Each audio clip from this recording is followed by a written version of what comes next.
Hello, found footage fans, and welcome to We Found a Tape. Join us as we hit play and uncover what lies beyond the tape.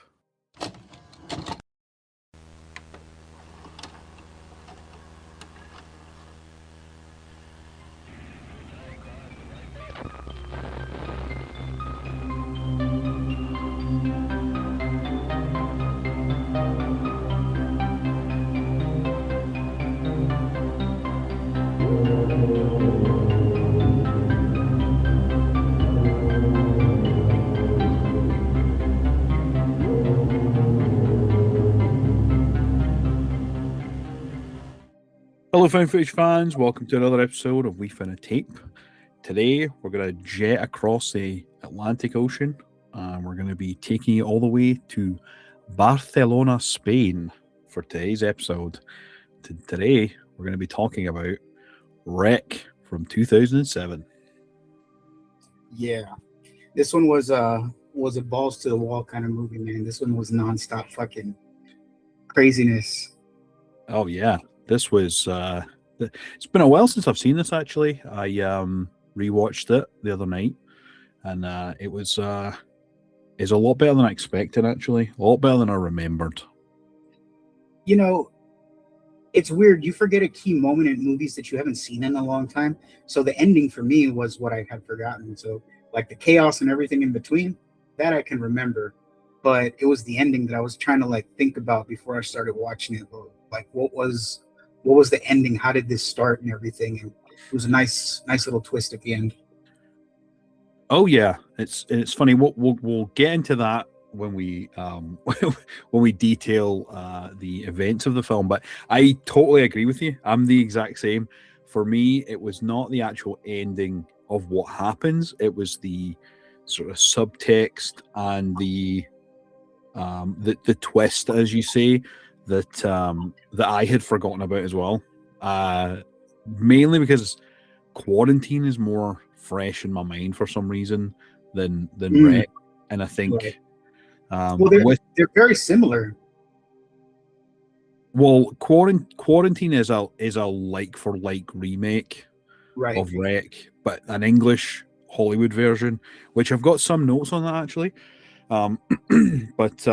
Yeah, Quarantine is a Hollywood version of Wreck that was made to be English speaking and try and give it to a bigger audience. And funnily enough, and I sort of just realized this when I was taking a look at it, it was directed by and the screenplay was by John Eric Dowdle, who did As Above, So Below, and the Poughkeepsie Tapes. So he did Quarantine as well, which is insane. I didn't realize that.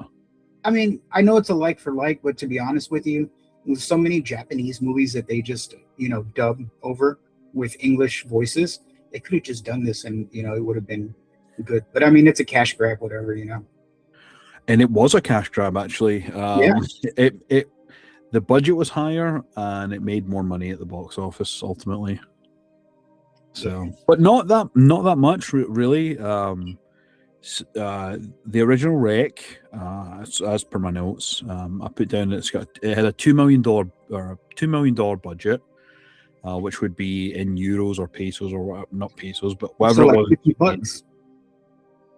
$50. Yeah, and, it made 32 million at the box office.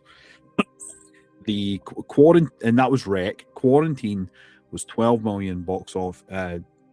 12 million budget, 41.3 at the box office, which when you look at the margins, Wreck was more successful. So they made some money. So I mean, I guess win-win.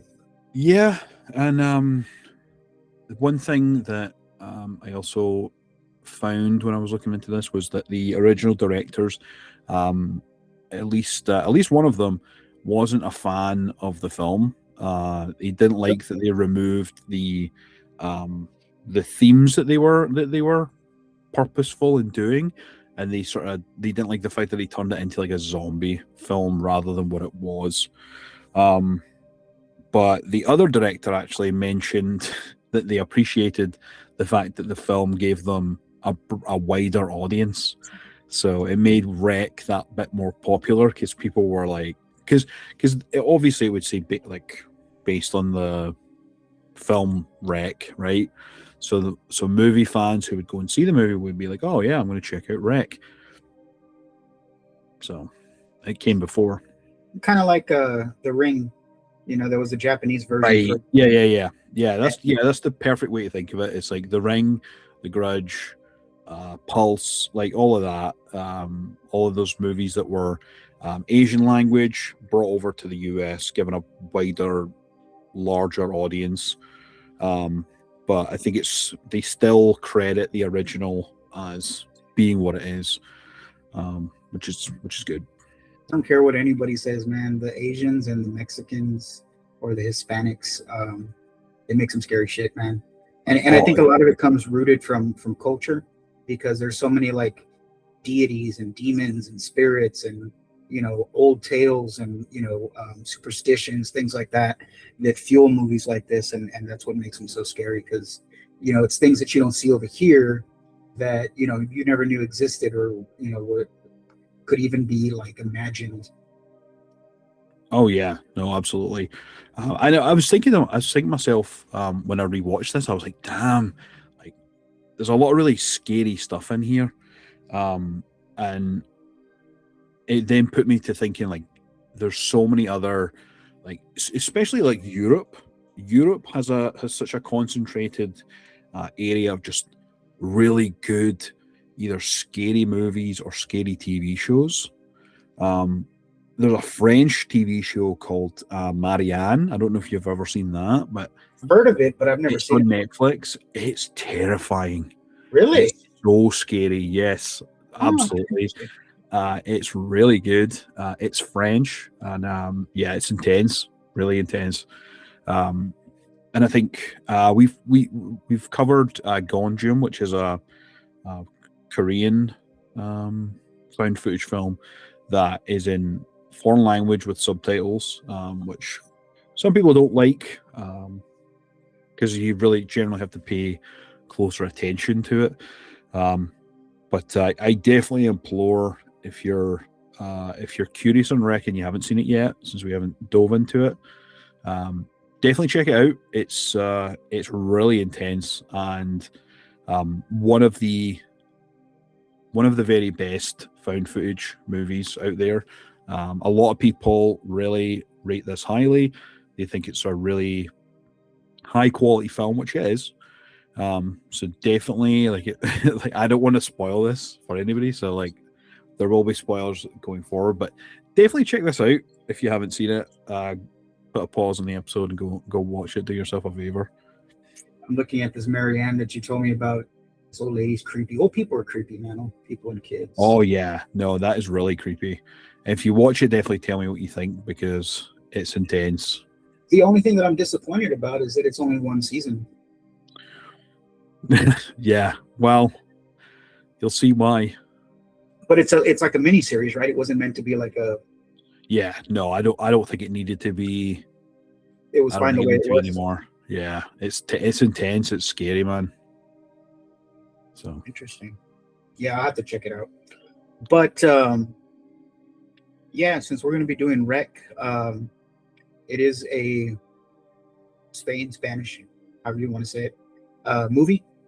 So should we hit it with a synopsis? I think we should. And as a special little treat, David is going to give us his skills and give us our synopsis in Spanish. Yeah, don't give me too much credit, because I'll do the best I can, but I am an expert level when it comes to ordering a Taco Bell, but we'll see how this goes. So I'll give it to you in English and Spanish. That way we'll be bilingual here, okay? Hey. What starts as a routine news story suddenly descends into a hellish lock-in with viral consequences. Lo que comienza como una noticia rutinaria se convierte de repente en un encierro infernal con consecuencias virales. Oh, yeah. I think it sounds scarier in Spanish. I think so too. Um, this film is a lot scarier in Spanish for sure. Fuck yeah. Um, there's a whole lot of screaming in this, and Yeah, it's intense. I can see what you meant by, the anxiety of it, because it's been a while since I watched it, right? It was hard to focus on things because like when you're trying to figure out what's coming at you, there's like 10 women screaming behind you, or two women, or whatever the case, you know what I mean? But there's just so much going on. The men are screaming, they're all trying to like yell at each other to get their point across, and they're inquiring about what's going on. All kinds of things are happening, man. um I took a break in between because like I was kind of like getting a headache a little bit because like everybody was just yelling. So I took a restroom break, got me something to drink, came back and sat down. It's like, okay, let's finish this through. Don't get me wrong, it's a great movie. It's just intense. So Oh just be prepared for that. most definitely, yeah. And uh, as intense as it was watching it, which, and I think this is common for found footage, especially around about that era. This is kind of that period in time where they were being churned out so often after the recent paranormal activity boom in the market. So there was a huge boost in this particular style of film, which, when it's such heavy, shaky cameras, is the one area that I really, for this, was really a lot to deal with. It's it's very shaky, and considering the fact that you're also paying attention to subtitles, well, so your eyes are sort of drifting slightly. The shakiness of the webcam can, or the camera can really get to you. Absolutely. This is one of the ones that if you do have like motion sickness or whatever, uh, do your thing to try and deal with it before you give it a watch, for sure. Take your Dramamine before you watch it. Yeah, honestly, like, it is. It's wild. And I watched the after I watched the film, I watched it on DVD. I watched the making of, and they had this crazy camera rig that they had, and it looked like a pool, like two pool noodles like connected together in like a circle. That's what they were using to like stabilize and hold it, which is so ironic because the whole time I was thinking, God damn, the stabilization on this is non-existent. They Because try. it's just like, because like nowadays, like and sort of, again, this is almost 20 years old. Next year's going to be the 20th anniversary of Rec, which is insane. Came out in 2007.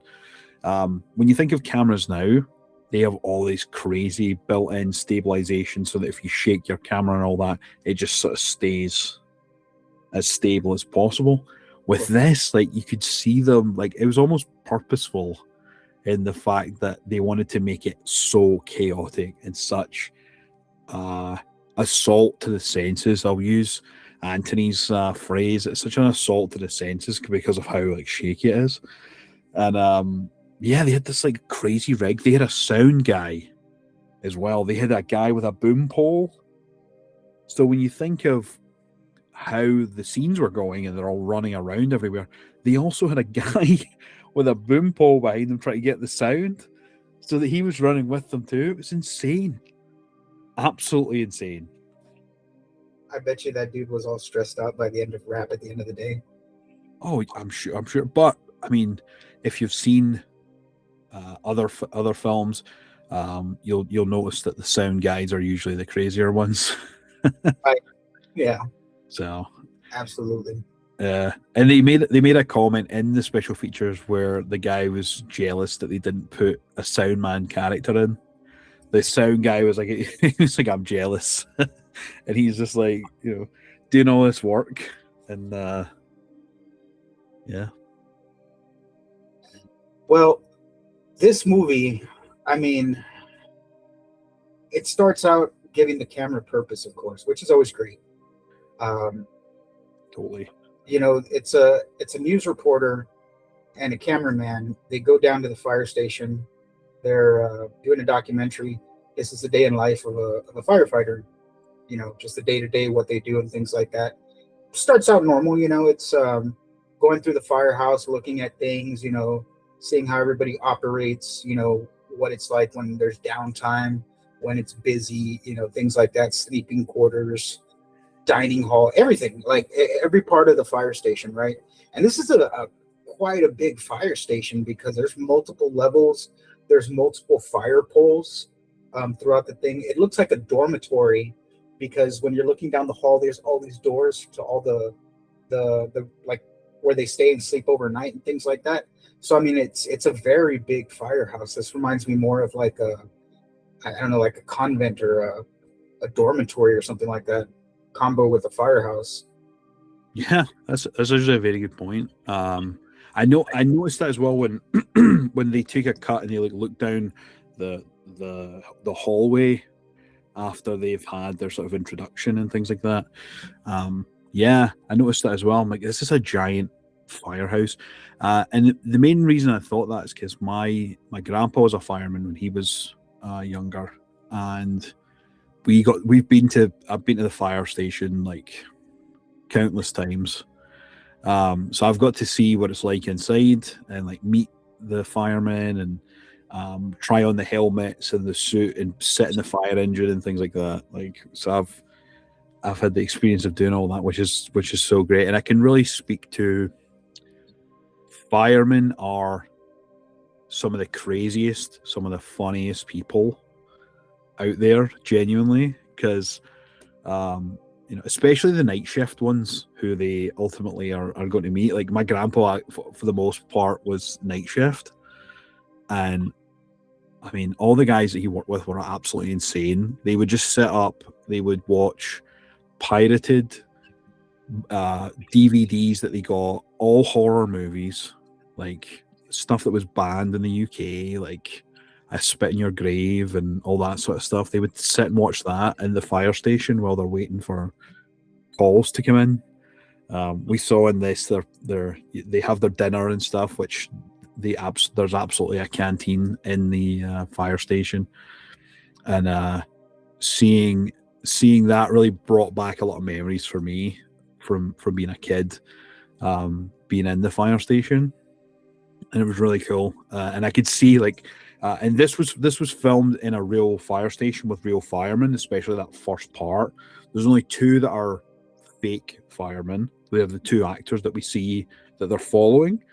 The rest were all real firemen that they film with in the fire station, and they do have the pole, right? Like every fire station has that pole because they have to hop into their suit. They have to pop out of bed, hop in their suit, go down the fire pole right into the fire engine, and off they go like quick. So for them, I think it said like it takes them 3 minutes to get ready and out, which is really impressive. Yeah, that's quite impressive. Not me, man. If I gotta go to like the bathroom or something before I go, that fire's gonna have to wait, because if I gotta pinch a loaf, that's brilliant. No, I mean they'll go like you can't wait around. For some people it's a matter of life and death, right? So if you're left behind, you're left behind. You can't be there, and they're down a man, unfortunately. So if you're caught in the bathroom, you're caught in the bathroom, right? Right. It's a matter of life and death. Yeah, that's a matter. Yeah.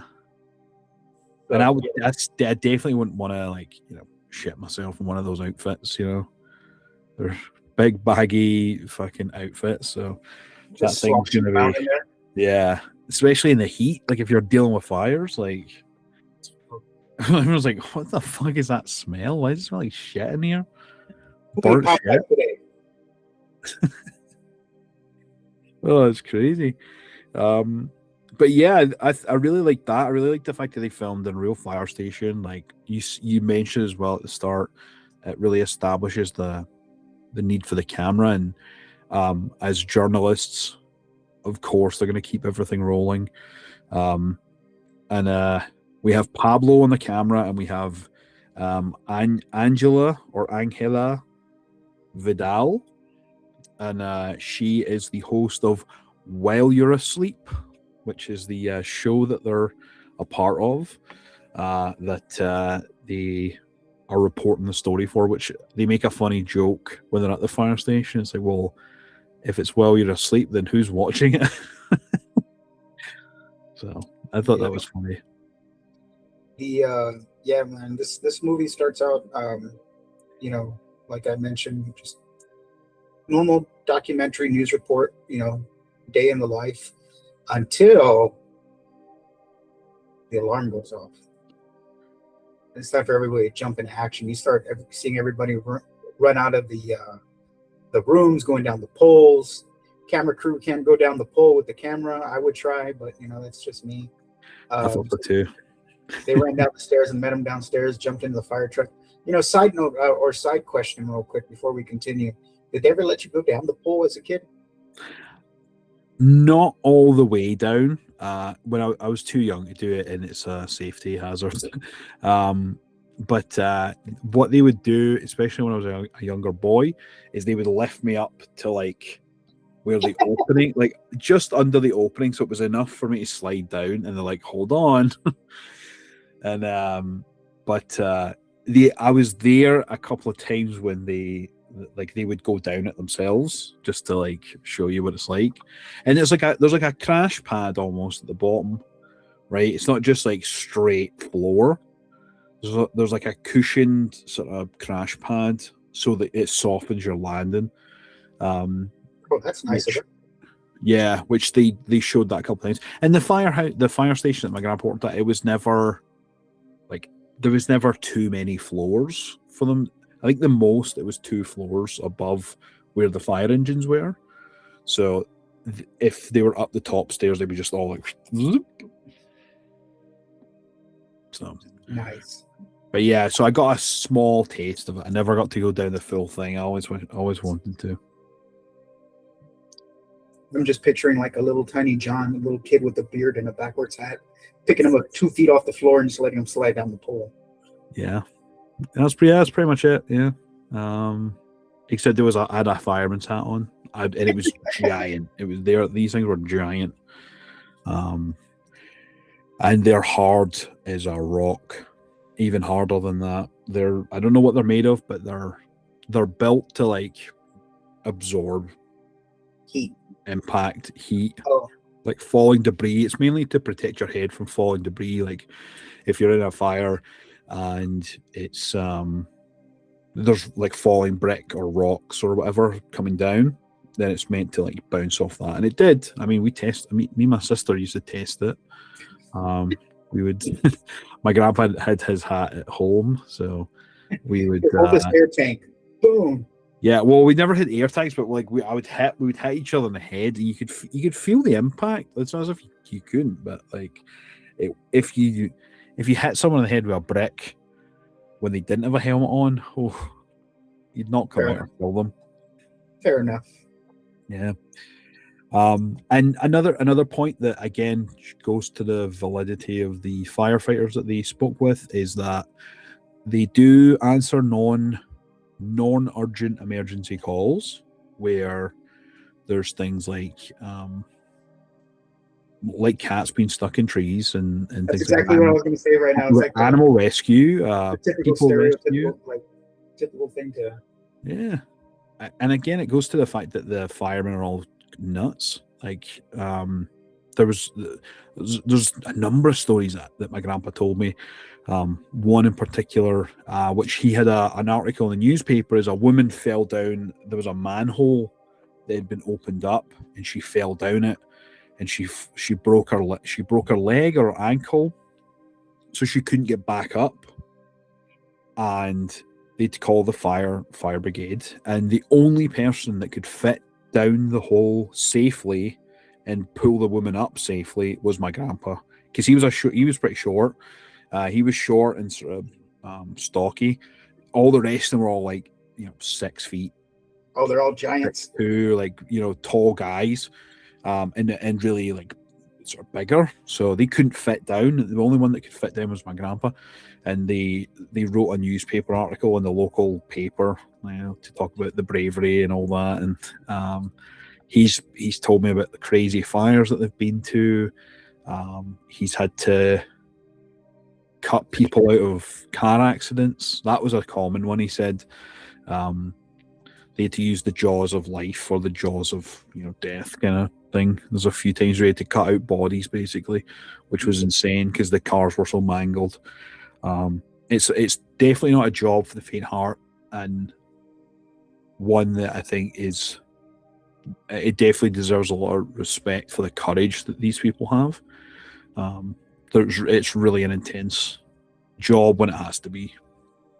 Yeah, man, they see some shit. Did your grandpa ever see anything weird? Not that he told me. He never said anything weird. He only sort of told me about cutting people at cars. My gran told me a story like my grandpa was home, like was supposed to be home at a certain time because he'd finished his shift, and she looked out the window, and in the distance were these like this big, huge, thick black cloud of smoke, and like you could see the flickering of the fire. It was that big. And then like another 3 hours or so later, my grandpa comes home and he's covered head to toe in like black suit, and it's like literally like just as he was about to finish his shift, this like crazy fire happened. So they had to go out and fight it. And yeah, that's crazy. Yeah, crazy shit, man. I know. But yeah, so yeah, mainly because they mentioned in there that they did non-emergency calls, so that is the validity is there of that. I also think because they use real firefighters, they used a real firehouse and had them there. That one had a basketball court, which was pretty. Yeah, that was pretty cool, right? I mean, utilize your downtime, get a little workout in, Yeah. The thing about that is, especially in the night shifts, there is a good amount of downtime. But if you have to go out and deal with stuff, it's usually a lot riskier because it's in the middle of the night, and tensions are a lot higher, and things are just more dangerous at night, right? It's got to be a good job being a firefighter. Like it's kind of in a way like a cushy job, in the sense that like you've got the downtime when you've got it. So I mean, you can go and fuck about all you want in the firehouse, but like when you're in the shit, you've got to do your job. Then it's crunch time. But I always wonder. I know it's different for every city, state, things like that, depending on what region that you're in, what country. But it's always like something that's interesting to me, like what is the ratio of downtime to actual, right. call? Yeah, because I mean, you could just like with any sort of work that's overnight, especially if it's a type of service job like that, where or like a call center or like any. And I'm not comparing the two just before. I just mean like I have worked at night shift in a call center, and sometimes it's busy, sometimes it's dead. But yeah, it definitely you can't really tell before you go in. It's not like it's you just pick up where the rest left off. It's like it's not like a warehouse job. It's like it's reactionary, which is it would be quite exciting, especially with that line of work, but it's incredibly dangerous. And yeah, they always have to be on their toes, always sort of training, keeping their mind and body in flight mode. Some of them would stay up, some of them would go to sleep, but the alarms, when the alarms would go off, everybody's awake. So loud, yeah. And they're so used to it, like they'll just pop right up. They originally got this call, right? To go out to this what is it, like an apartment complex?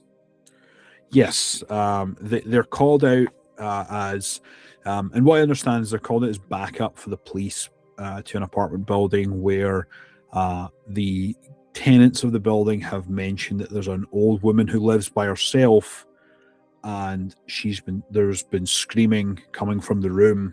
So what they ultimately needed, which I don't quite understand, because the superintendent or the guy who like ran the building, he had keys for the whole building type thing. And I'm curious as to why they didn't just use the master key or the right, Right.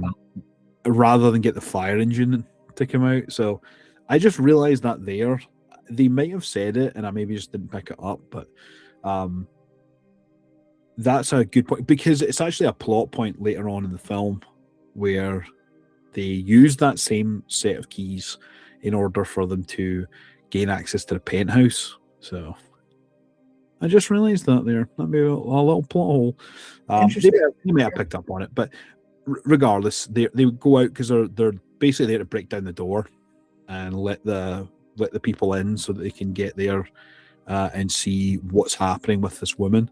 Because she's elderly and they say that she's by herself and screaming hysterically. So, and it's interesting because people are awake in the building already, downstairs in the lobby, chilling because shit's happening upstairs up top, and they make entry. They make it up to the old lady's little humble abode, and she is a crazed, bloody old lady in her nightgown, and she is batshit crazy. Oh yeah, she's one thing you notice right off the bat is the eyes, because they've got a redness to them. The thing I noticed is that she had it looked like she had blood all over her. Yeah. She had blood all over her, yeah. But there's like a bloodshotness to the eyes, kind of like a redness. Like there's something wrong with her.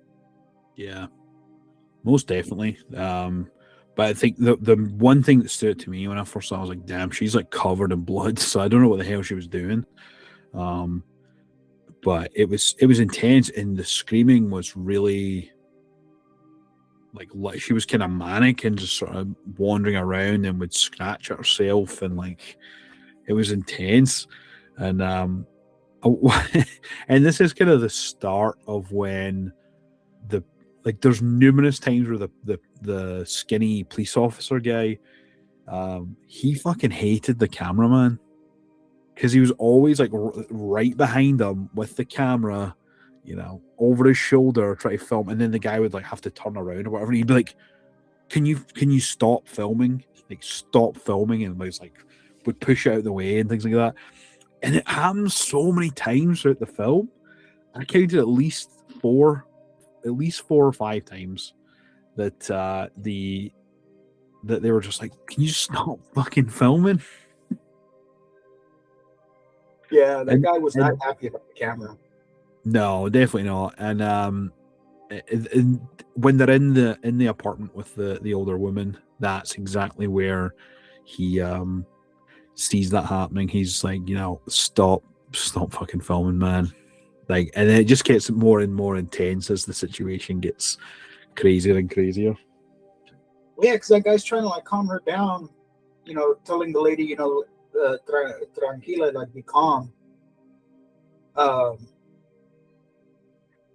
And they're arguing amongst each other about the camera, and then in the background, she jumps on his back and fucking bites him in the neck, and that's where shit starts to go downhill, because now everybody's panicking because he's getting attacked, and they're all trying to help out, and blood, spit, and ass is going everywhere. She taking a good chunk out of him as well. That was gnarly. And they break her off. Yeah, she was rabid, and they take him downstairs, which is so crazy, because they're applying pressure here, and they're carrying him. One's got his arm, one's got his other arm, and they're carrying him downstairs, two flights of stairs basically, and then everyone's down there. So it's what the hell is happening? You know what annoyed me about that is the two guys are carrying him, right? The cameraman's at the bottom at the feet, kind of off to the angle a little bit on the side, and that girl is just in the feet's way, coming down the stairs. Bitch, grab a leg. I mean, help out, something.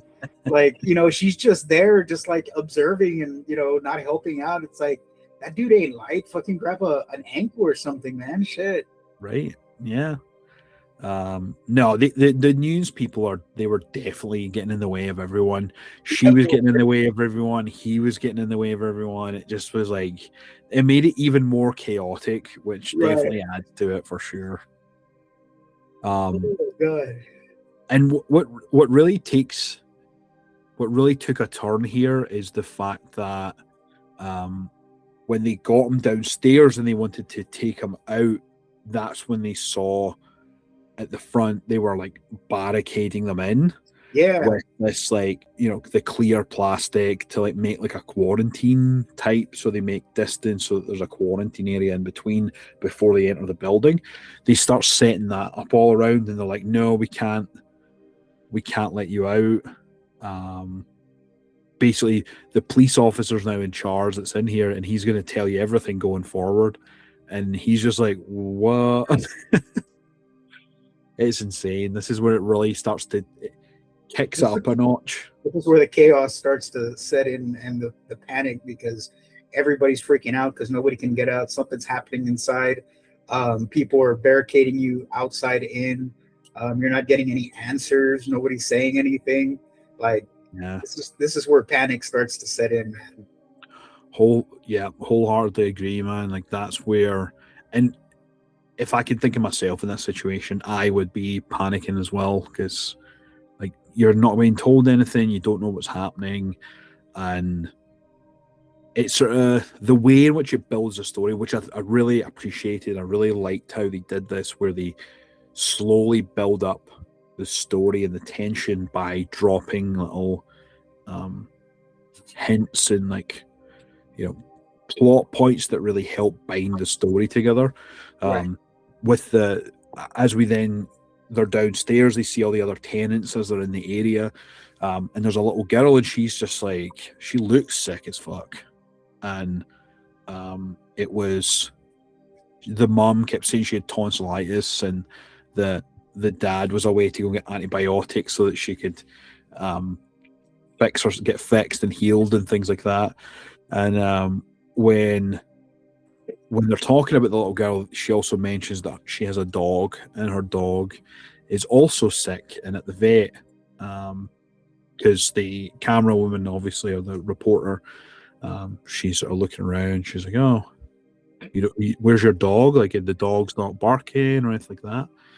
And that's like subtle little nods and pieces of information to help bind that story and really help move it along. And I think it does that really, really expertly well in building the tension and really informing the audience and getting you on point, man. It was really well done from a storytelling perspective to do that. Definitely was. And like you said, there's little bits and pieces that you're getting at a time. Everybody's so focused on, the being locked in, the guy that's bleeding to death on the floor, that just got bit in the neck, and the little girl's sick. She's got like a fever, tonsillitis, whatever the fuck she's got going on. Maybe midget syndrome, we don't know. And they come across, they're trying to find a way out, right? So they come across this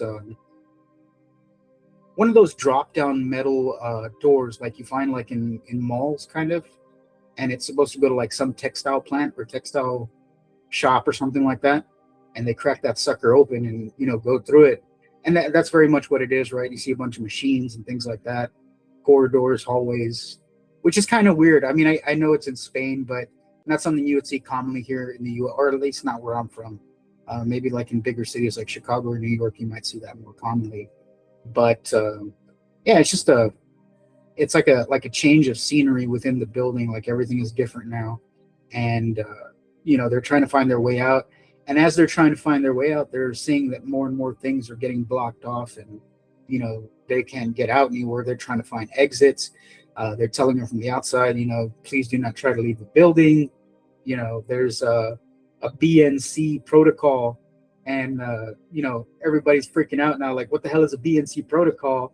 And it's for biological nuclear chemical, I think, right? Yep. No, you're Yeah. right. I wrote that down as well. That's great. Okay. BNC is for a biological, chemical, or biological, nuclear, or chemical threat. Right. Right. So, but that's all that's given, right? We don't know where one or the other came from, or which one is happening just yet. Um, I mean, you've seen enough zombie movies to kind of put two and two together, but still, we don't have all the information just yet. So we progress on. Yeah, and here's another point where things start to kick up a notch, and also another sort of little tidbit of information about the film is that here is where we see the fireman, who is the other fireman who's dropped down from the staircase, just like dropped it from out of nowhere, mainly because he's been attacked by the old woman and thrown down the stairs or falling down the stairs and just like hits the ground. Apparently, in order to get genuine reactions from the cast members, he wouldn't tell them when they were gonna do things like that. Like it was two directors that made this, and he didn't tell them. So the body being dropped, like the dummy being dropped, Right. he didn't tell them that it was going to happen. So they obviously like would draw their attention that way, and then like boom, hits the ground, and in order to get them like a really tense, genuine reaction, which I thought was great. You know what that reminded me of, because I hadn't seen that part in so long. Where as soon as the body drops and hits the ground from the top floor, you ever seen? Well, I know you've seen it, but How High, where that dude that has the mark of Buddha and he's smoking the weed, his dreads catch on fire, and then he lands, and it's just like a body dummy just hitting the ground on fire. But this one was, all bloody. Exactly, the splat and everything. That's what it reminded me of. That's so funny. Yeah, that's good. I like that. That's such a funny movie. Yeah, that's good. That's hilarious. Yeah. Mark of Buddha. Talk about the skid mark of Buddha. and he like predicts the whole thing, which I think is hilarious. Like it's like, and then I got hit by a truck, and he's like, "You didn't get hit by a truck, or an ice cream truck, or like a mail truck or something." It was a bus. It was like a Via bus, or like a transport bus. Like that. Yeah. And they're like, "No, you didn't get hit by that." And then he's like, "Matter of fact, you actually didn't get hit by a bus." And they show the thing where he gets up. I'm alive. Boom. Yep. And it's like, I can't damn. feel my arms, but I'm alive. I can't feel my legs, but I'm alive. Oh my god, such a good movie. Oh yeah, I love how we got on the topic of How High. Hell yeah. Yeah. This is fantastic. I love it. I love to go off topic. And so, piggybacking off of that, also as well, another thing that I really enjoyed, at least from the filmmaking perspective, is that they would do really long takes. Like at least, I think the least take or the smallest take was at least 10 minutes, so that they could get as much as possible. And I think they were leaning more so like they had certain beats that they would have to hit, cinematically wise and thematically wise, but they would rely heavily on things like improv and stuff like that in order for genuine reaction and conversation and things like that. So that was always pretty cool to me, and knowing that they did longer takes in order for them to get all of the information out was pretty cool. Don't stop filming, basically. Yeah.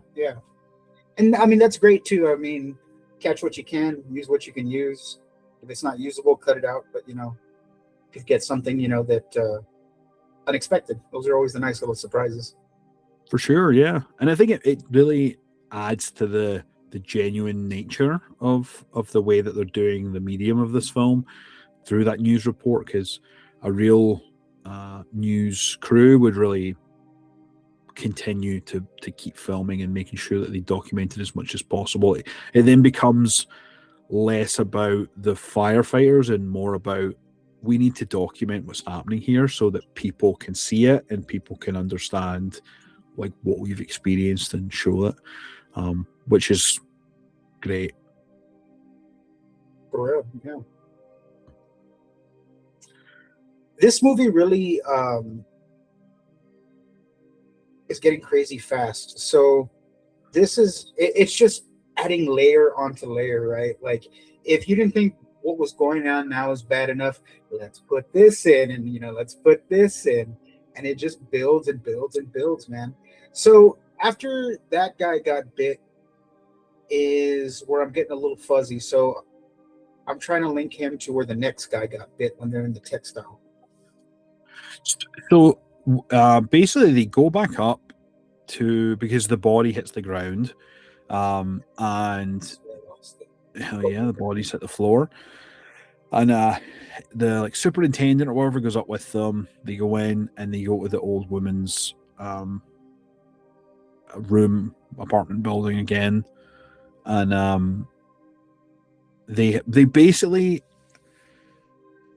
they go and check up on her, and then that's when there's another woman who like runs out, who was in the room at some point after, another tenant or whatever, and that's when they start to become a lot more hostile, and sort of the old woman especially, she charges at the cop who has to shoot her. He's the only cop left, so he's in charge, and he like fucking shoots that woman. They also like pop the old lady in the face as well, because she's like trying to like bite them and shit, and like I think it's the fireman's just like whack, just stopped her right in the fucking face. That was the best. I died laughing when I saw it. I was like, yeah, get her. Yeah.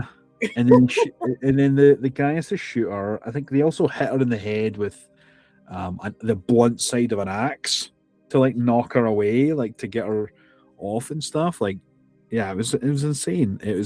This is where again it really starts to ramp up, and yeah, that was a moment where it was rather intense. Yeah. Yeah, man, that was then great, man. I died laughing when he punched her. Me too. I wrote it down in my notes. I'm like, pops that old bitch. Just pops her right in the face. Yeah, and like obviously the tenants of the building are all screaming and insane, running about.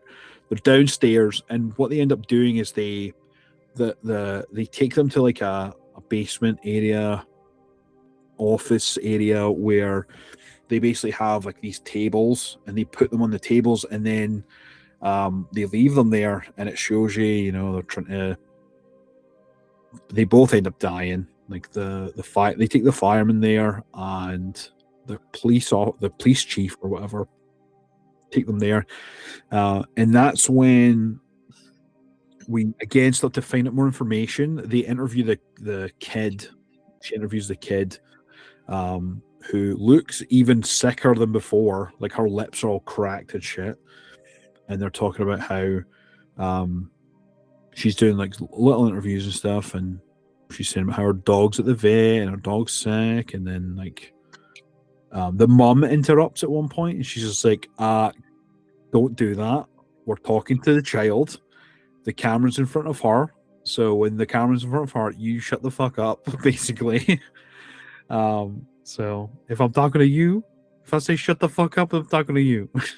Type situation. But that's when they also find out they're looking for another way to get out, and they go upstairs, and they're going to go and jump onto like a roof terrace area. And when they get there, there's like a huge police presence, army presence, and they're like, get back right now. And then they like seal it shut, and they're still not getting any information, but it's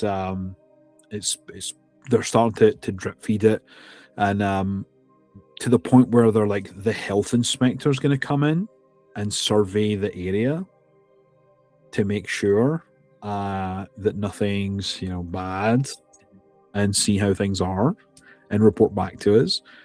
So he goes in, and they're going to take blood samples of everyone so that they can like check for whatever's going on. And So he comes in his hazmat suit, and like everyone's like freaking out, like what the hell is going on? They start to point fingers at each other because there's like a Chinese family, it's there, and they're like, it's them.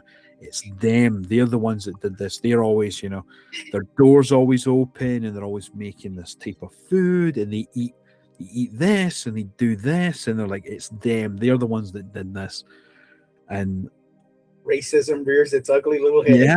yeah, it definitely is, and yeah, it's horrible, and it's just this young family who's just kind of like clearly has prejudice from the other people that live in the building, which is shitty, and yeah, they start to all sort of turn on each other, and at that point, that's when they go into the other room and they close the door with the bodies and the health inspector, and they start doing weird stuff where they're like handcuffing them to the table. Oh yeah, and that's when the cameraman they sneak in another way, and he basically holds the camera over so he can try and document what's happening down here.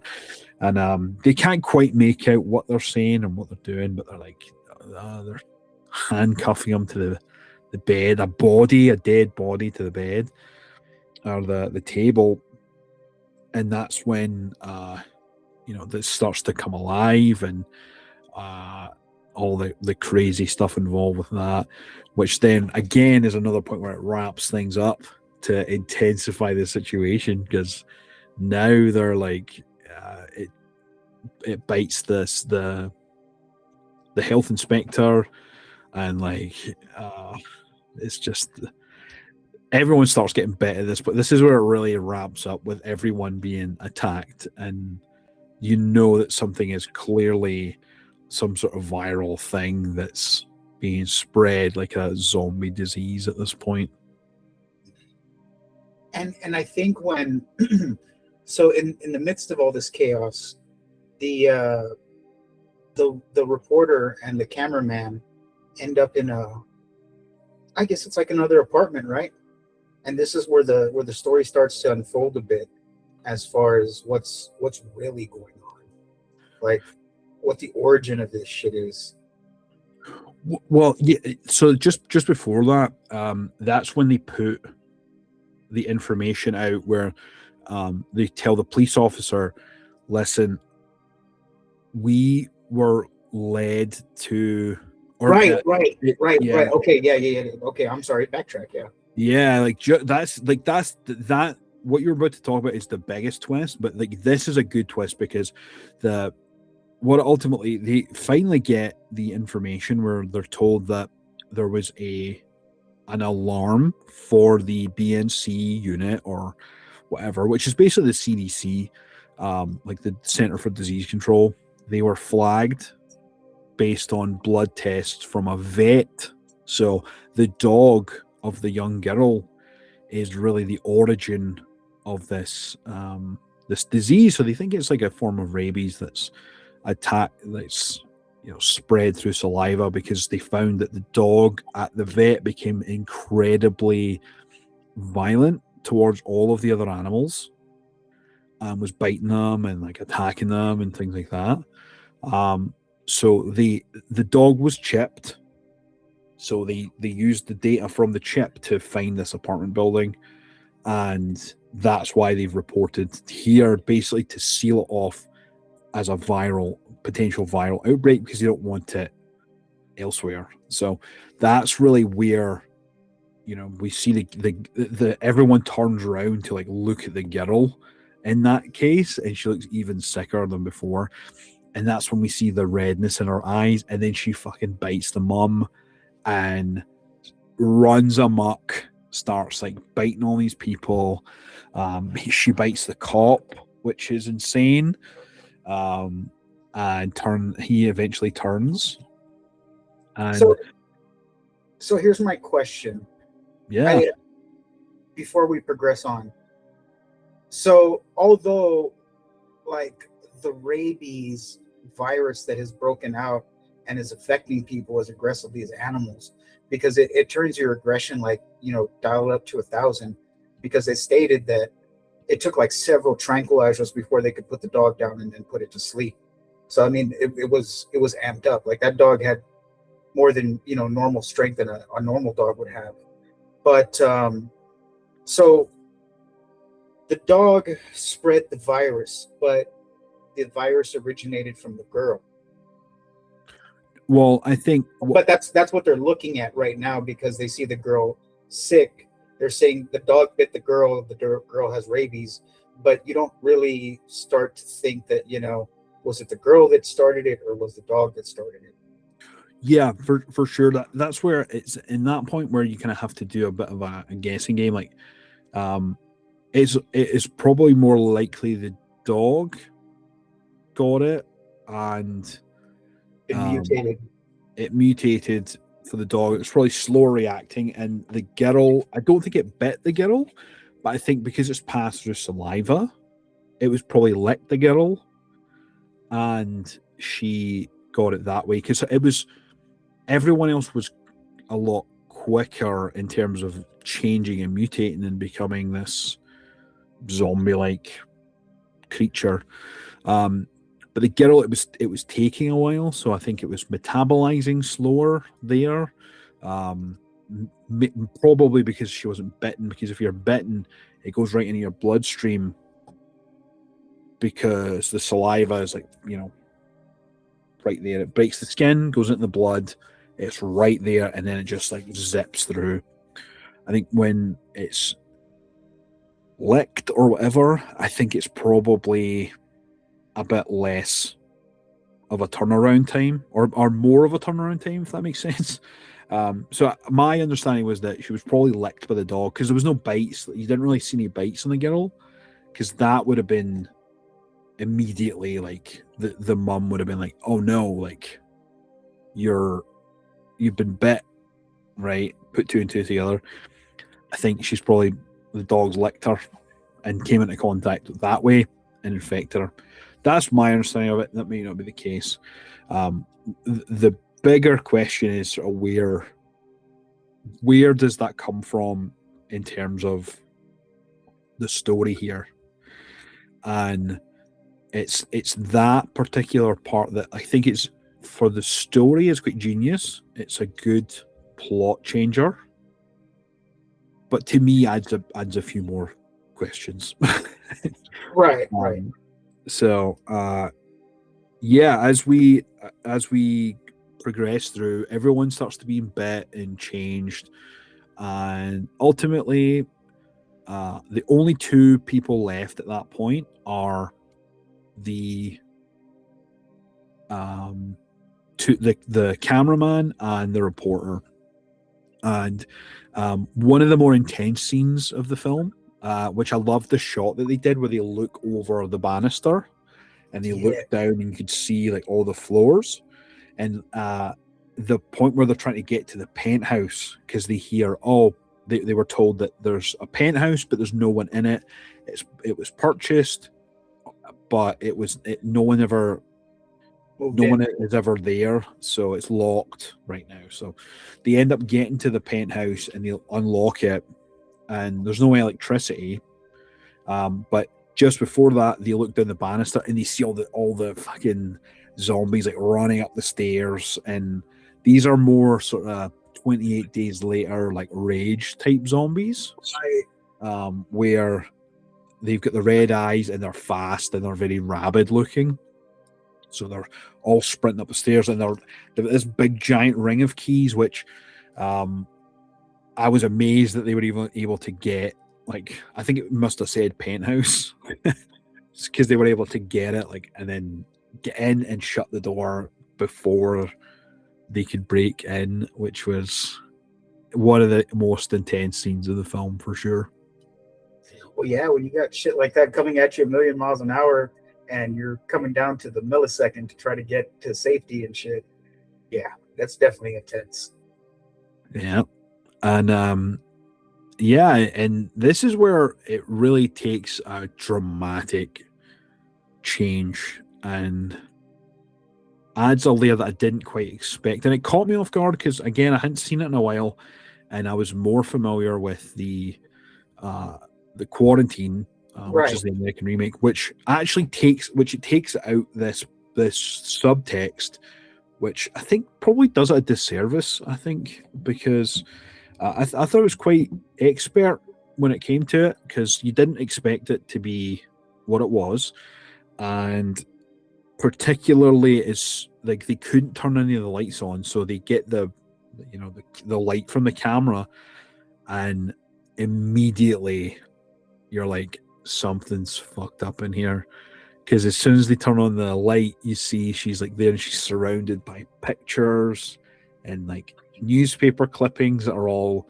stuck up on the walls, and weird scientific Yeah, like beakers, equipment. test tubes, all kinds of shit, man. Yes. And then as they go through, it's really like, it's probably stinks. It's, dark, dingy, really eerie, silent, a lot of medical stuff, a lot of religious stuff. Right. Ultimately, as they're going through, they're looking at analyzing the newspaper clippings, and they're seeing that there's a story of I believe she's Portuguese in the Portuguese. story.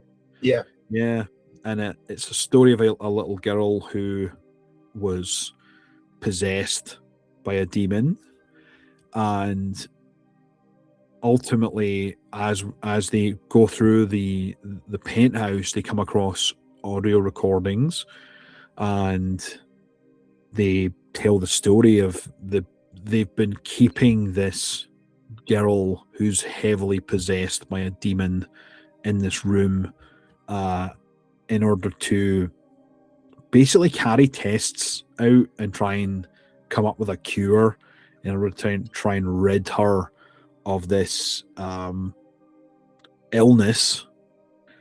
And what's happened is that this illness has mutated into a contagious infection that basically ran through the building.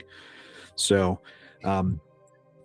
the fact that the place was locked up, I wasn't quite sure how anyone would have gotten into contact with it, but it's probably inevitable when you think about it, because she's locked in there with very close to the living public. So the penthouse is probably top floor, and people usually don't go there. But if there's things like stuff gets into the water, the dog drinks the water, could get infected. So I don't believe it was like it bit the dog and the dog turned rabid and then it went crazy. I think it was probably some sort of infection that spread through some sort of way. It got out somehow. Here's my question. So, trap door falls from the ceiling, right? Yeah. This fucking thing was in there. Is it possible that it was using the vent systems to get, through the building? I don't know that it would have. I don't think it was to go through the building, but it definitely, there was an attic up there, and yeah, I don't know. I think it probably leaked out in some way. Dog goes running, it could have been a trickle of whatever, a crack, and Demon something kids. gotten out, and yeah, just sort of some demon sickness, which is quite intense, and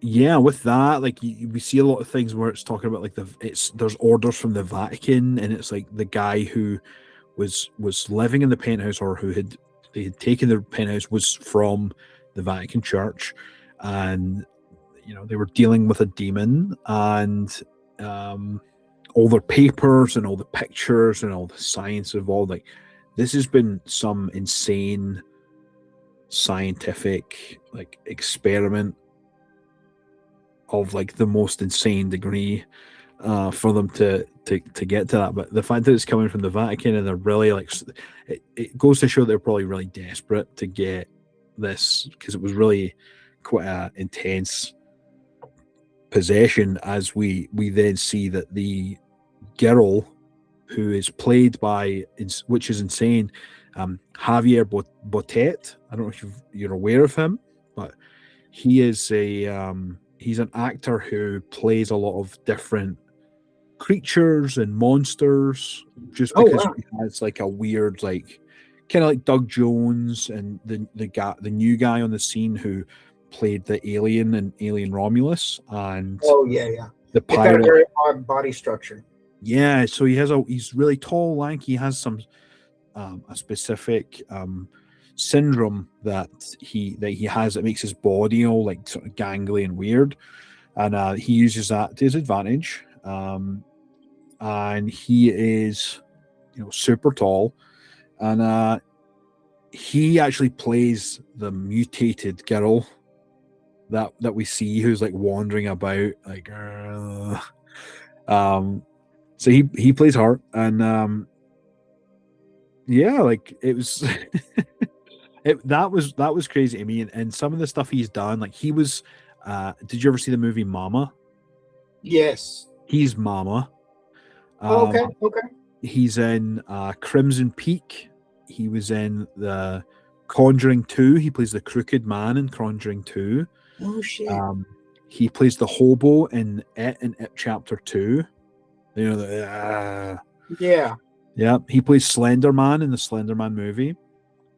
He's in Scary Stories to Tell in the Dark, The Toeless Corpse, a ton of stuff. Last Voyage of the Demeter, he plays Dracula. This dude's played some roles, man.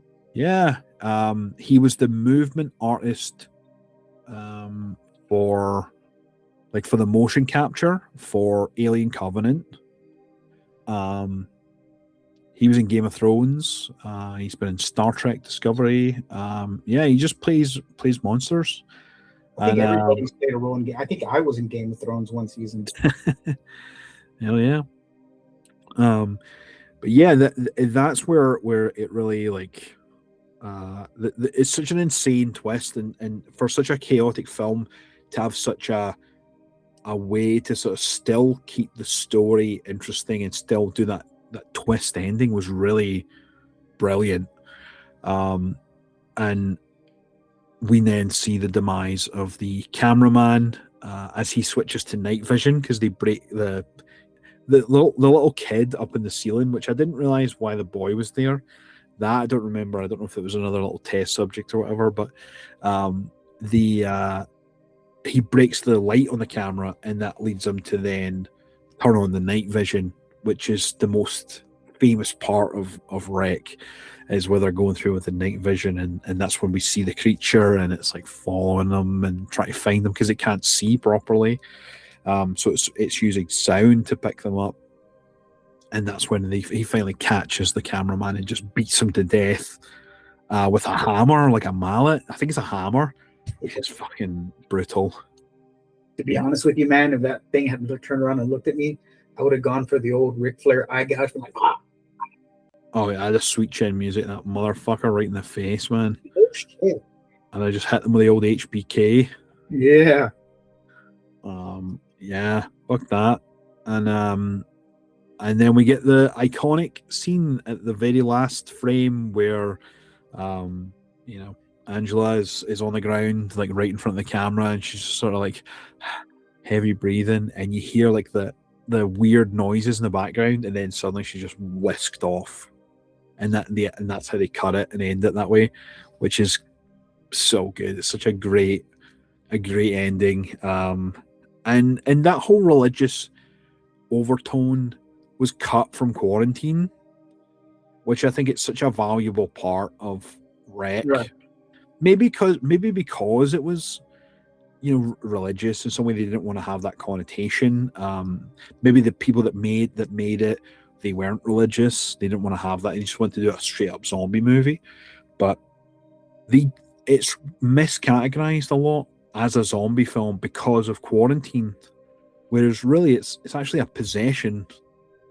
They consider it as a possession film because of the fact that the origin of it is possession, and it's really just this has mutated into a virus and a viral outbreak in the building. So, yeah.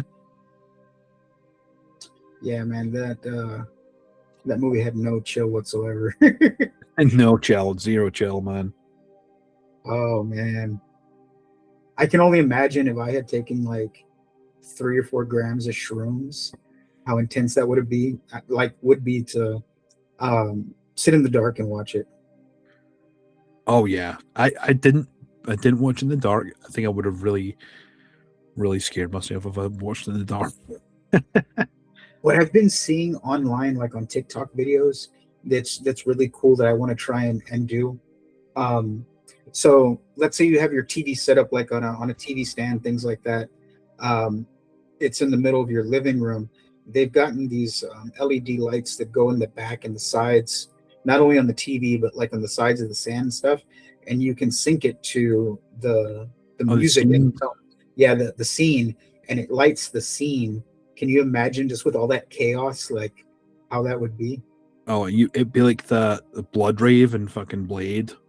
It's like strobe lights everywhere because everyone's just like shaking, running about. Ah, I'm pretty sure if you didn't have epilepsy, you would by the end of that movie with yeah. those lights. hmm Yeah, my grandpa had a TV like that, and it had the backlight, and you could set it to be either specific colors or it could be like scenes that would register within the screen of the TV and use the backdrop. So like we'd watch the football. So the football is mostly just green because it's the pitch, right? So it would just be green, bright green across the whole place. Um, he would use it to watch films to make it a bit more immersive for sure. But yeah, I never would think to do it with a horror movie. I think it would be a bit too intense. I'd do it. Yeah, What the hell? Why not? fuck it. Let me ask you a question. So, as a child, and this is not related to the movie, I'm just going off topic again. As a child living in Scotland, did y'all ever get the infomercials in the middle of the night, like we did in the US? Oh yeah, yeah, yeah. There would be channels where they would stop running after a certain period of time, and it Right, would like somewhere around maybe 11 or 12 o'clock at night. probably more so like one between 1 and 3 in the morning is when it would really stop, and that's when they would kick in, and it would be like weird infomercials of like different gadgets and things like that, and everything was always in 4 easy payments of 29.95, and Right. if a limited time deal. If you get it now, you get another one free, and then you get a bonus gift and shit like that. You get the free juicer and apple core, but if you Yeah, call now in the next 30 minutes for the low price of 39.95, you too can own the Ronco food dehydrator. I remember watching that infomercial specifically because it came out so many times. And then I don't know why, dude, as a child, I had an obsession watching these fucking infomercials. These fucking gadgets just amazed the shit out of me. I would be awake all night just watching the same infomercials over and over. The sun is peaking outside, and Ron is over there, loading the food dehydrator with fucking fruit for like the sixth time that night. And I'm just there, just still watching it. It fucking amazed me. I don't know why. But your grandpa seemed kind of like the type to me, like he would order 1 or 2 things off of those infomercials in the middle of the night. no, he was never one of those kind of guys. He would always he liked gadgets. He always liked to get the newest stuff like as it came out so that he could like try it out and things like that. For him, he was into like cameras, mostly digital cameras. He liked that. He liked trialing out that. So he would get stuff like that. He liked TVs. He liked film. He liked movies. He got a 3D television. So and he had a 3D Blu-ray player. So and they like my gran and all that would steal the 3D glasses from the movie theater Yeah. to take them home so that they could use it. And for some reason, like they would do it every time. And I'm like, I don't think you realize that like we don't have 40 people that are going to be sitting watching a 3D movie. That's what I was going to say. Like, there had to have been a mad basket on the side of the couch just full of 3D glasses. Yeah, I kept finding them when I was there last. I kept finding them. There was a drawer full of them. There was, a basket that was full of them. They just they would anytime my grandma would go to the movies, she would just like pocket the glasses just instinctively, and take them home and like put them in case they were needed. I guess just spares in case like got damaged or lost or whatever. But I guess rather than bin them, they would like, no, we'll just keep them. So. That's funny. That's a lot of glasses, man. Oh, there's a shit ton of glasses. Yeah, there's a lot. Great. Did your grandpa ever do like professional photography, or he just did it as a hobby? No, he used to do it as a hobby. He just liked doing it. Like he liked he liked to be the fly on the wall when it would come to things like Christmas or okay. and things like that. So he would get it for that purpose, like the consumer grade home video cameras. He would get right into, and which was cool. Because he got a lot. Like there was when I went, there was VHS tapes, there was DV tapes, there was everything from all walks of our lives.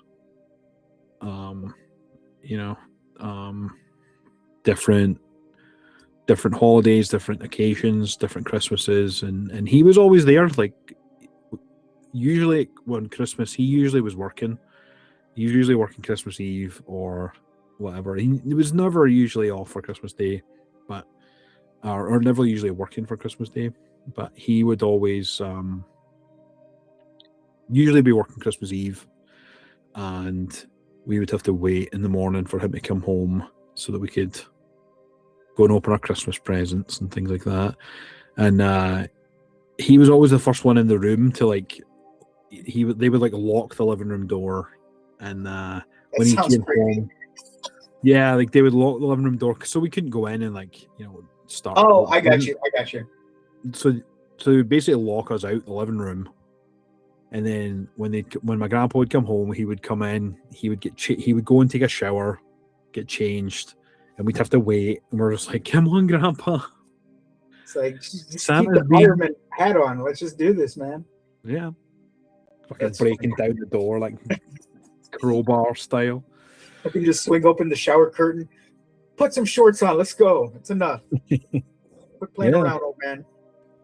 But no, he was he would come home and like that was part of the deal almost, was like we had to wait for my grandpa to come home. He would go in and get the camcorder set up basically, and he would go in and then he would get our reactions as we came in, and then would come up and be like, oh, John, what did you get? Lindsay, what did you get? Jack, what did you get? Like go through everyone, and like everyone would show off all their gifts, and like it was fun. It was good memories. And he had different types of cameras. I have his more digital camcorder, which I really, really like. It's a newer one. But yeah, he always had camcorders and digital cameras and things like that all the time. Nice.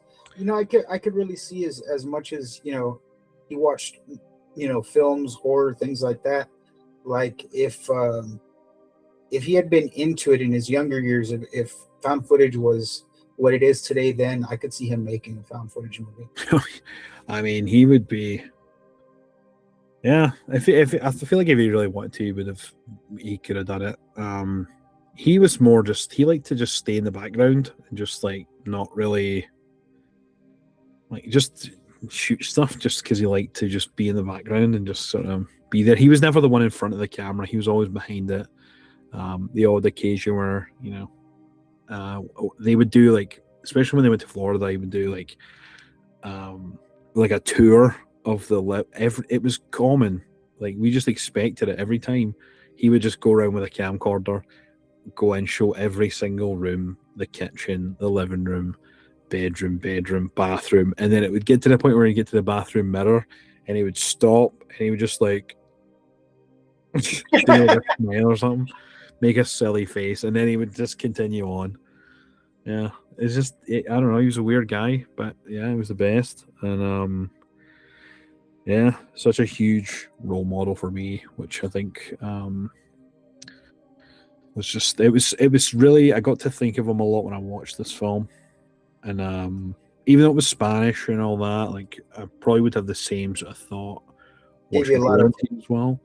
brought up a lot of memories from childhood and things like that. Yeah, for sure, which was really nice, and especially with such like intense subject matter, like like even if I was like like if I had the sense of mind when I was younger and he was still a fireman, like that would have been a great like found footage movie to like just be there as like following them and like my own version of Wreck, Right. like the Scottish one, Scottish Quarantine, would have been crazy. But like, yeah, they would watch things like Cannibal Holocaust and things like that. So like they were exposed to it just before the term found footage was a thing. They were exposed to it. So yeah, they would watch all that shit at the fire station. That's great, man. Yeah. That's a fire station. I would definitely work at a fire station like that. Oh, the camaraderie. Like, I always remember there was a guy that he worked with. His name was Ian Duncan, and he was one of the crazier ones. And yeah, apparently like him and my grandpa would just get like into loads of trouble. And with they're just pranksters. They would just all play pranks on each other and joke around and like sit and have a carry on and a laugh. And then when the alarm went off, like that was all like put to the side. They would just jump in their suits and go off and fight whatever emergency it was. But I think you hit the pause button right in the middle of the activity or whatever's going on. It's like, all right, we'll pick this back up, like they did in the basketball game in the movie. It's like as soon as the alarm went off, all right, don't forget we were winning. We'll pick this back up when we get back. But they never can. I know, and that's especially with the emergency services, like that's such a huge point, is that there's a possibility that you may not come back because you're really putting your body on the line to help the public and make sure that people are safe. You're putting yourself before others, which is just so insanely crazy and brave, and it's dangerous. You could not come home. That's the harsh reality, and that's why a lot of people necessarily don't follow that career path. Especially with police. Like police are another one that's like law enforcement. Like any sort of law enforcement, emergency services, ambulance, like it's all like you're put into these high risk situations, and it's a matter of life and death in all aspects of the world. So I would assume that waste management is a scary job. I mean, come home smelling like shit, you could get salmonella, things like that. Waste, you talk about like actual like sanitation or like waste management, with Tony Soprano was in waste management. No. This is sanitation. I mean, that part's a little bit scary too, but sanitation's scary in its own if you're a germaphobe. Yeah. Well, yeah, I think if you're a germaphobe, that's probably not your career path. Yeah. That'll probably give you like fucking insane anxiety. Fucking freaking out on the floor. Yeah. Like, because you had to pick up a dirty fucking garbage can and throw it in a truck full of shit. Yeah. But imagine like finding like a body or something, and that would change your entire life. Like your everything else is like bottles and cans and other trash, and then it's like a fucking woman's head or like half a torso or whatever. It's like, what the fuck? You see a random foot just sticking out of the trash can. That would be so scary. Like, especially when you don't expect it. That would be so scary to me. Yeah. Well, yeah, because it's something you don't see every day, or ever. Right. Yeah. Yeah. Super scary. But since we're on the subject of death and things like that, I think it's a good point at this time that we do the rating. Yeah, I agree. I was thinking the same thing. Um, David, since you picked this one, I think I'll hand it over to you for your rating first. Fantastic. So this one was very easy for me to follow. I have a very love-hate relationship with movies with subtitles that are in foreign languages. I think the Asian ones are a little bit harder for me to follow as far as the dialect. But being that it's a Spanish movie or Latin movie, a lot of the words, depending if you're a Spaniard, Mexican, things like that, things like that, that they're all different dialects, but a lot of the words, simple words like yes and no and things like that, are all the same pronunciation, right? So it's easy to follow for me.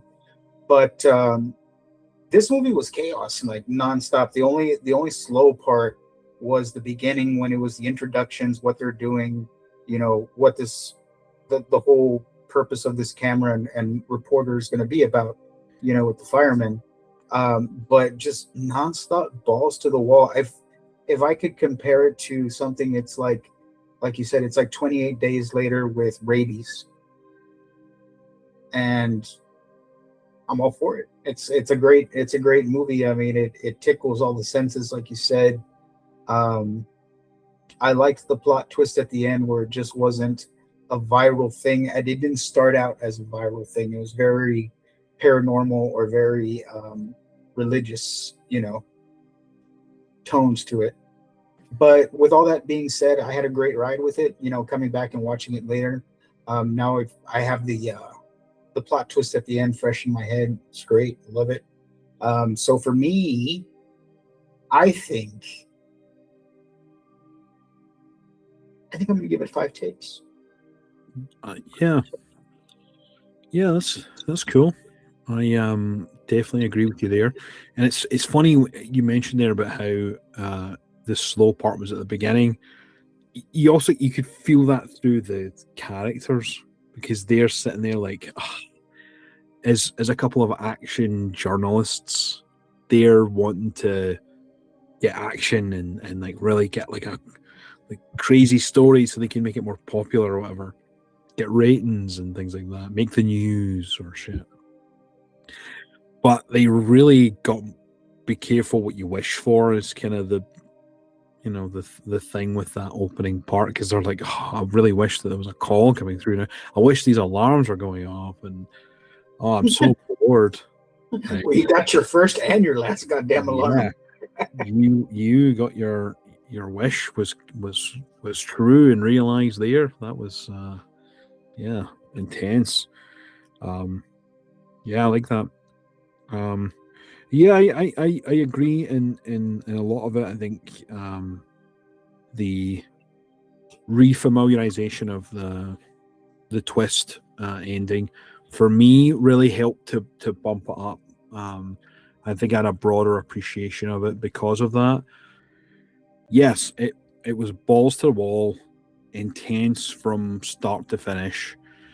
I think for me, it's probably not a movie that I can watch a lot of.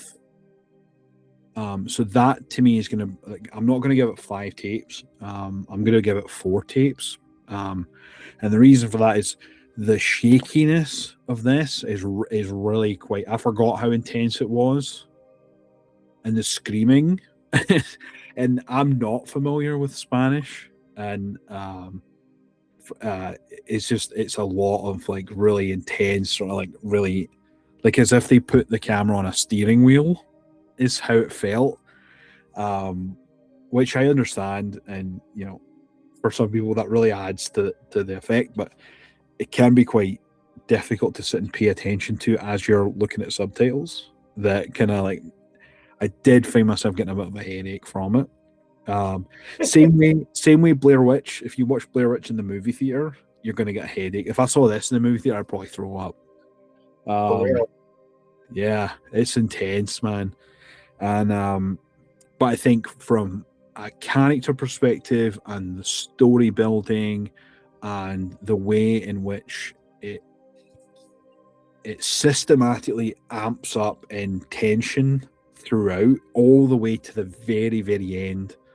I thought that was fantastic. I think they did an incredible job with this, and honestly, like, it deserves to be up there as one of the best, and a lot of people's favorite.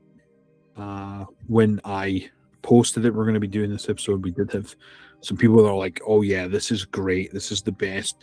I also saw there was a thing going around on Instagram where, you know, people would, like, it was like a picture. It was like all these different found footage movies, and you had to only pick 6. Oh yeah, A lot of people were picking Wreck as one of their options, which, great ride, man. yeah, great film, really great. I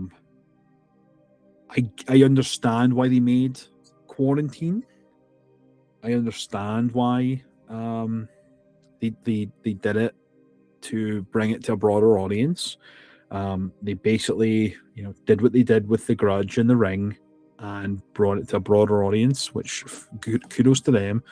But Wreck, I feel, is far superior. Quarantine feels too Hollywood for me. Yeah, you get that Hollywood vibe from it. Yeah, I mean, it's got Jennifer Carpenter in it. Yeah, And she is fucking, like, you know, movie star, Dexter Morgan's sister, star. no, get me Right. wrong. She's very easy on the eyes, but that doesn't, fix the fact that it's very Hollywood.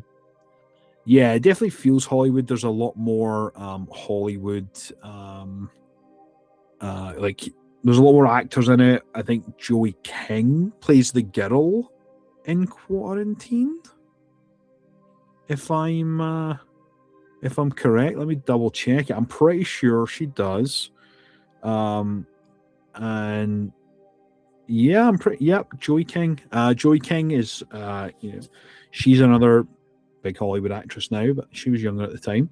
But yeah, that definitely felt a lot more Hollywood than Wreck did. Wreck felt more realistic, and the stakes were real and stakes were high, and yeah, I liked that twist. That twist for me was really what helps to put it up there.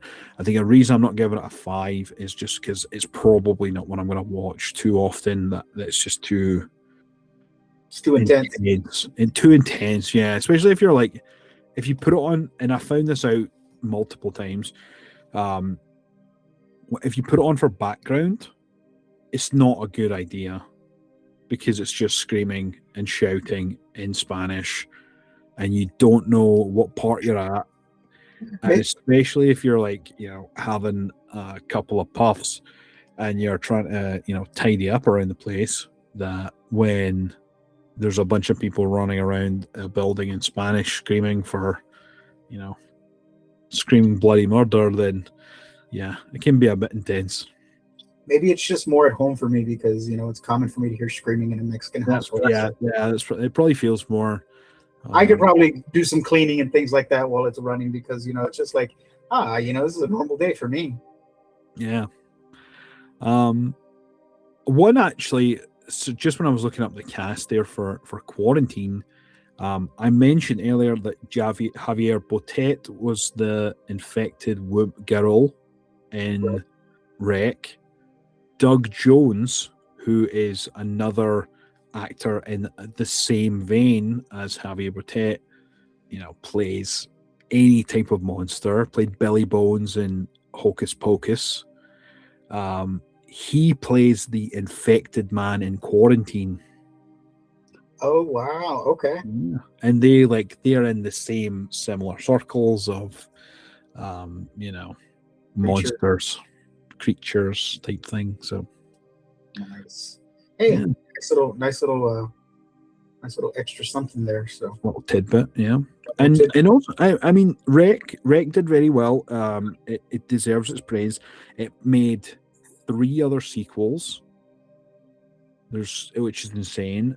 Quarantine had a sequel, so I mean, as a franchise, I think it deviates away from found footage as you go later on. I haven't seen any of. I don't even think I've seen Wreck 2, to be honest.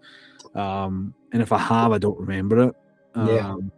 But I haven't seen it at Rec 3 or 4. I believe we might have them, but I don't think they continue with found footage. Something I'll have to check out for sure. Yeah. But yeah, But 4 tapes for me. 4 tapes. Fantastic. Well, there you have it, folks. And before we end the night tonight, I'd just like to leave you with this little thought about this movie. Can you imagine? So Cinemark, I'm sure other theaters do this too, where they have D-box seats where they move with the movie. Can you imagine if they had D-box seats at the time this came out in a theater, and you put this chair on high? Like, can you just imagine what you would come out on the other end of that? Afterwards, you'd have like a concussion, you'd have epilepsy, you'd have anxiety. You probably shit yourself at one point. Probably, yeah. I went to see Twisters in the movie theater, and I sat in the row in front of the D box, and I could still feel how like insane it was. Right. Yeah, that would be an intense one for sure to see in D box. It would be yeah, crazy. I will say this: if you're going to sit in a D-box seat, because I've sat in one before, I saw the second Pacific Rim was the last time I was inside of one, and that was a fun ride because it felt like you were in the Jaegers. And I highly recommend, don't take snacks that you can't hold on to while you're in these chairs, because I dropped quite a few things. Oh yeah. I'm surprised you weren't launched over. Well, there's a weight limit, so you can't launch a boulder. You could try, but I can see a small child being launched across the theater because the chair went crazy and just malfunction. Yeah, put it on high. Bing! Instant slingshot. Popcorn everywhere. Yes, sir. Hell yeah. Well, I think that'll be it for today's episode. That was Rec, and that was Insanity. I highly recommend you check it out and watch it, because if you haven't, if you like 28 Days Later, I mean, you're gonna love this movie because it's great. Just be aware of the subtitles. Yeah, for sure. Yeah, highly recommend it. It was good revisiting it. I was, when you told me you wanted to watch it, I was a bit not hesitant, but like I was like, oh, from my thought of it from before. And again, I was more so thinking back to more so Quarantine than Rec, to be fair. But sitting down and watching it was a great experience. So yeah, this was a solid pick, and I'm glad we were able to chat about it. Absolutely, man. But yeah, everyone. What did you say? Sorry. I said fun times. Fun time. Yeah, definitely. And it was great going down a memory lane in order to remember the times at the fire station. So that was fun too. Yeah. But yeah, everyone, thank you very much for taking time to listen to us. If you have any recommendations for other films that you would like to hear us talk about, or send us your opinions on found footage movies in general, then you can always reach out to us on Instagram or Facebook at We Found a Tape. You can listen to us anywhere that you listen to your podcasts, including Spotify, Amazon, Apple Podcasts, and also on YouTube. And it's all at We Found a Tape. Go home, go watch Rec, then think twice about kissing your animals. And don't forget, be kind and rewind. Catch you on the next one.